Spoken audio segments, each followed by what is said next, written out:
Peindre le travail ouvrier. Les déchargeurs de charbon. Tableau peint par Claude Monet et conservé au musée d'Orsay.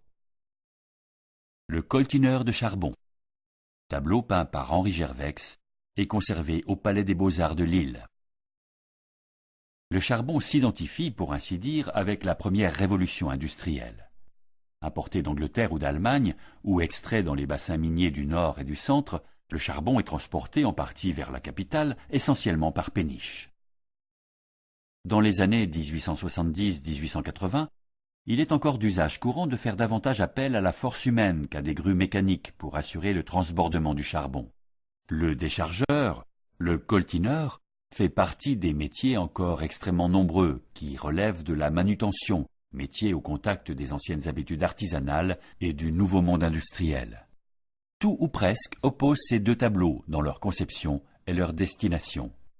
C'est au cours de ces trajets entre la capitale et sa banlieue que Monet a saisi cette scène des déchargeurs.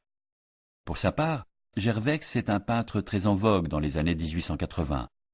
Il a la chance de recevoir des commandes officielles, ainsi le décor de la salle des mariages de la mairie du 19e arrondissement, auquel s'intègre cette étude du coltineur. C'est le même type de site qui est figuré dans chacun des tableaux, un port de la capitale. Plus précisément, pour Monet, il s'agit du port sur la Seine en aval de Paris, à Argenteuil. Pour Gervex, c'est le quai du bassin de la Villette entre le canal Saint-Martin et celui de l'Ourcq. Dans les deux cas, l'arrière-plan multiplie les péniches et les cheminées d'usines, signe d'activité industrielle en corrélation avec les ports. Monet y ajoute une travée du pont d'Argenteuil qui cadre la Seine. Les deux tableaux nous donnent à voir les conditions matérielles de ce travail. La force physique est la première qualité requise. On perçoit très clairement chez Gervex comment le panier évasé et rempli de charbon est chargé sur une épaule du déchargeur, bloqué par sa nuque et retenu par sa main opposée. Mais il faut aussi faire preuve d'un certain sens de l'équilibre. Les planches reliant par-dessus le quai les bateaux au dépôt sont étroites et peuvent s'avérer instables. On doit les pratiquer avec précaution et lenteur, même quand on rejoint la péniche, la corbeille vide renversée sur la tête. Cependant, la différence de cadrage entre les deux toiles ne donne pas la même vision du travail des déchargeurs.